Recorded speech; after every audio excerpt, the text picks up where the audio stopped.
Can it be without space? I don't know about space. Exactly. You need either one of them to operate. Otherwise, science breaks down.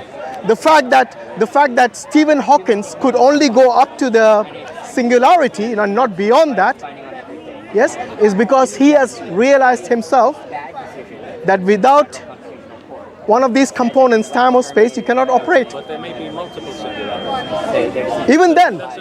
Even then you'll need space, my friend. So my point is the model is not matured enough yet. No. Science is saying versus Every model, that's what I'm telling you, I don't think you got this. Every model that they develop, you need one of these components, time or space. You can't operate without that. Science is handicapped without that. I saw in a podcast, Joe Rogan said, there may not have been time. There is such thing as an infinite universe. Yeah, but you're forgetting space now. I don't know about space. Exactly. So go and look it up, because this is what I'm telling you.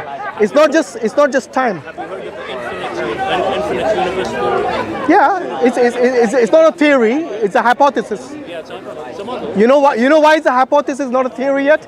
Because it's been rejected by majority of the scientists.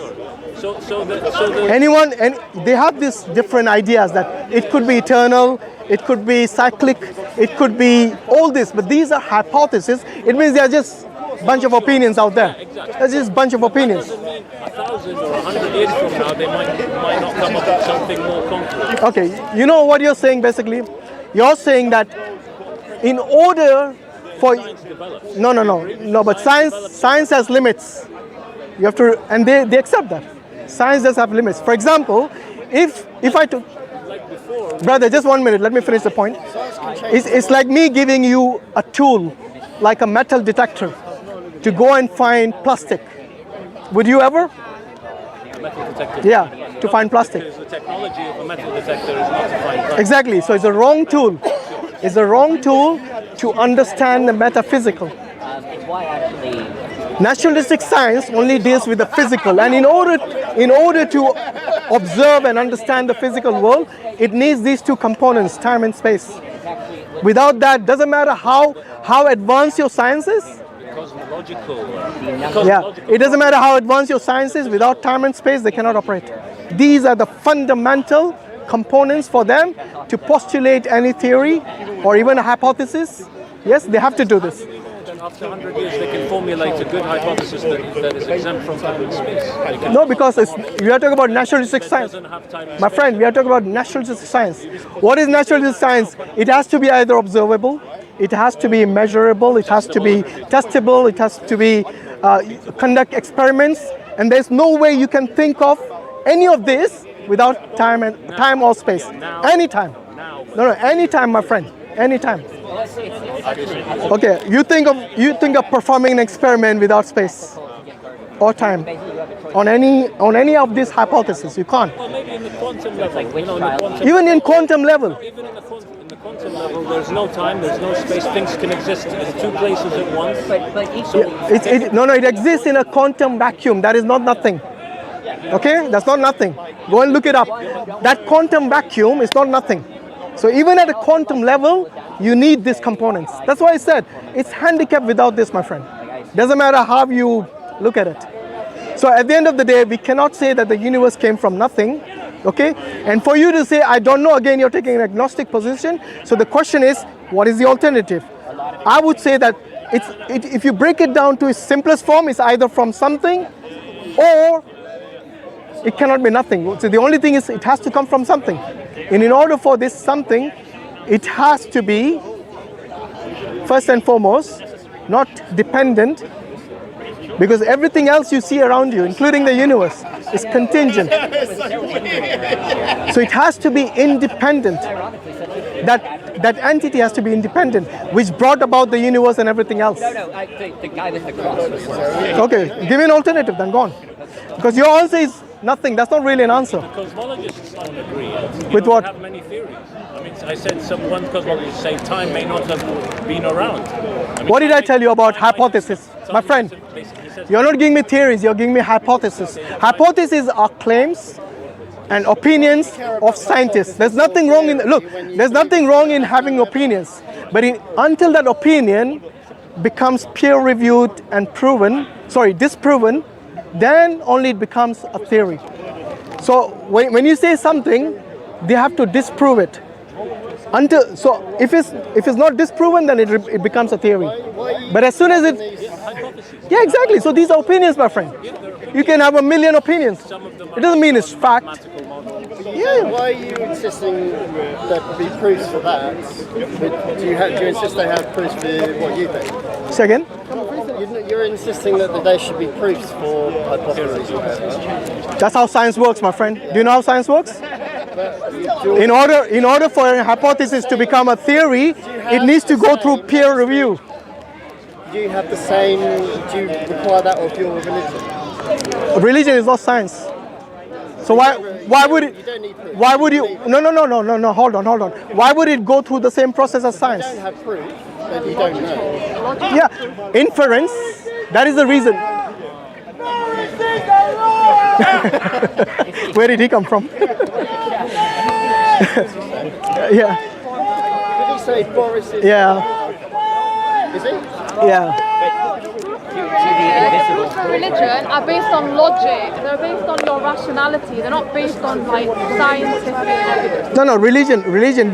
We use first and foremost for us the revelation is important. But then we also for us there's nothing wrong in using science in our understanding of the world because it explains the naturalistic world. There's nothing wrong in that.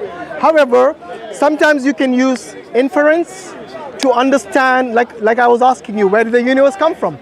Okay, it couldn't have come from nothing. So what is the alternative? You didn't have an alternative. You said I don't know, but I don't know is not really an answer. Literally the only answer. That's not an answer, my friend. Nobody knows. No, you can't speak for everyone. I'm sorry. Nobody knows. So first and foremost, the universe is here. Everything that begins to exist has a cause. No. You don't know. You don't know. No one. No, don't speak for yourself. You don't speak on my behalf, just like I don't speak on your behalf. Very simple as that. So if you are going to say that the universe came from where, you have no answer. The reason you don't have an answer is because you're not willing to look at the option that God could be an option, but you said that is not really an option. Other things matter. People, the society. By the way, why can't God be an option? Why can't God be an option? I didn't say it wasn't. Also, it can be an option. It might be. Oh, you see, that's progress. Earlier he was atheist, now he's an agnostic. It might not be yours. By the way, you just became an agnostic. No, I've always been an agnostic. I don't. Okay, so you're not an atheist then. That's what that means. Okay, so if there is a possibility that God could have brought about this universe, what objection do you have against that? It might not be your God, and also all of the things. By the way, I think there's only one God. Every single book, every single religious book is made up by people. How many religious books have you read? Well, one, a little bit.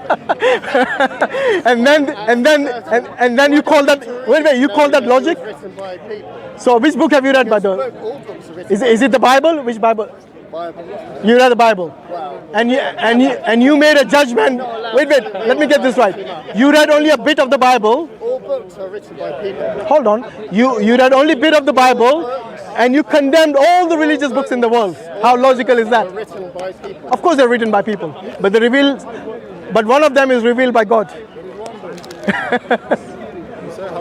Okay. We believe Allah did it. Someone says Ganesh did it. Someone says Mansur did it. Yeah, that's why we have to examine the different books. Because obviously the different books of religion, they all claim that they are from God. So for us, it is now imperative that we observe these claims, and then you eliminate the ones that you know have contradictions, for example. And that is one of the best ways to eliminate something. And that's why I said the atheist understanding of the worldview is always going to be contradictory because it's based on your whims and desires. Well, it is contradictory. No, but Was that? when you want to It is contradictory, yeah, you're right. When you want to study cosmology, Yeah. you study things like redshift, Doppler effect. You don't study religious things. Do you agree with me? Yeah. So It's science, right? Okay, so when you're discussing science, Yeah. you discuss scientific models, scientific methods, scientific principles. You don't discuss religious things. So you put those aside. No, you don't. You don't. Okay, how do you understand Okay. cosmology through... I'm not talking about cosmology per se. There are certain Talking about the origins. No, there are certain principles, even in science, which they use in logic, in philosophy, and in science. Okay, take the example of cause and effect. You're talking about the origin of the universe. No, I'm talking about. This is a cosmological issue. No. Cause and effect. It's not a philosophical issue. It's not. A No. It can be used philosophically as well. Many philosophers did ponder about cosmology, did ponder about the universe, how it came, and that's the reason I brought in cause and effect. Cause and effect can be used in science and in philosophy too. Okay, and in religion too. There's nothing wrong in that. If anything that begins to exist, then it must have a cause. You know why? Because that shows that thing which began to exist is something which is dependent, is contingent. So we know that everything around us, including ourselves, are contingent. Okay? But then we need to explain what brought about these contingent things. What are they contingent on? And that's where the cause and effect comes. So like I said, if everything that begins to exist has a cause, the universe began to exist, so it must have a cause. So now we have to speak about the cause. What is a cause? It's not nothing. That's a clue. But it doesn't exist and nothing are the same thing. Isn't it? What's that? Say again? It doesn't exist and nothing are the same thing. It doesn't exist. No, I'm saying doesn't exist. It doesn't exist and nothing are the same thing. Yeah, what's the point you're making? But you're saying there can't be any of nothing. No, I'm saying if the universe, we The know. universe always existed. No, it didn't always exist. Where's the evidence for that? I don't know. I have as much evidence as you do. But you're the one who made the claim, so you must have something to substantiate it. I didn't make that claim, you did. The one who makes the claim, the onus is on them. What I'm saying To provide is, evidence. if there's no such thing as nothing, Yeah. then nothing has to be. Then something doesn't have to be. No, I think you're putting the cart before the horse. I'll tell you why. We know that the universe exists, right? So it's not nothing. The universe does exist. We also know that it began to exist because the scientists tell us it is. Began to exist. Can you let me finish, please? It was nothing. Yeah, that's why I'm saying it began to exist, and we know that it exists. So you cannot ignore it. And they say that it is 13.8 billion years, which means that it had a beginning. What was before? Before the universe, God. This is God. Yeah. Where was he? Sorry? Where was he? Where is? Where was God? Where was God? God was where he is. He doesn't need a time and space. Yeah, but What happened? Cat's got your tongue? what was he doing? What was he doing? That's none of your business. Okay, first and You foremost. don't know. What do you mean I don't? Yeah, I never said I knew everything about God. When did I make that claim? In fact, you made the claim that the universe is eternal. That's why I asked you, where's the evidence? Because the one who makes the claim, the onus is on them No, to what provide I'm the saying evidence. is, and I'm not a physicist, so I'm not saying that. But what I'm saying is, if there's no such thing as nothing, and therefore nothing, then you don't have to create anything. So therefore, the universe, or whatever it was before it was the universe, must have always existed. No, because you already said there's no such thing as nothing. You already said there's no such thing as nothing, and I agree with you. So before the universe existed, before the universe existed, it was nothing. That means it didn't exist. That's all it means. The universe did not exist. It began to exist at a certain point. So there was nothing. I think you confuse yourself. No, you're contradicting. Okay, say again. You're saying, What is that? What is that I'm you're saying? before the universe, there was Guys, sorry, I can't hear. Please, if you don't mind. Yeah. Say again. Yeah. You're saying before the universe, that was created from nothing. Did I say it was created from nothing? Don't put words in my mouth. I never said that. I said the universe began to exist at a certain point, which means before that there was no universe. It began to exist. So what does that mean? That means before that point there was. What was it before it began? Look, if you ask me a question, allow me to finish at least. Allow me to finish the answer. You Before the universe, I've always answered the question, if you noticed. Before the universe existed, okay? Yeah. Saying that it didn't exist means the universe began to exist at a certain point. Before that, there was no universe. Which part of that you didn't understand? So what was it before it was the universe? Because you said It didn't exist. How many times have I repeated? I think people have understood. Maybe you didn't. No, you. Say again? You're saying before the singularity there was nothing. I didn't say nothing. I said God, remember? Okay. No, I'm talking scientifically speaking. You can, if you want to go to faith-based answers, we can't have a discussion. No, but I will. You know, my answers are. Wait. No. My answer will depend on my worldview. Okay. So whether scientists ask me, can I finish? It's not peer reviewed. Yeah, can I finish? So my answer will depend on my worldview. Your answer will depend on your worldview. Okay, I'm not going to divide my answer. If a scientist asks me a question, or a religious person asks me a question, or an atheist asks me a question, and that is where the standard is in my worldview, that my answer is going to remain consistent. You see what I mean? Just because a scientist asks me doesn't mean I'm not going to use the term God, just because he or she doesn't like it. So there's a faith-based answer, which is God. You agree with that? I agree with that. I think God did it. Right? No, that's your worldview. My worldview is the way I answer. I'm not going to negate God from the equation, am I? Let me tell you something. Yeah, go on. There's a faith-based answer, which is to say that before the universe, God created it. Right? That's what you agree? No. Speak for yourself. I think God created this universe. Okay, good. That's a faith. What do you mean by faith-based answer? Based on scripture, based on revelation, based on what I'm told by my book, which is the Quran, which I believe. No, it doesn't need to even be based on religious scriptures. It is based purely on inference. Okay? Because to me, look, whether you call it God, whether you call it an intelligent designer, whether you call it a supernatural being, supernatural power, supernatural energy, whatever it is, I'm saying that there has to be a being which brought all this into existence, because we know the alternative is nothing, and nothing doesn't even exist. It cannot bring about something like the universe. See what I mean? It's based on inference here. So you can name it. Look, you can call it a label like God if you want to. That's fine. Okay.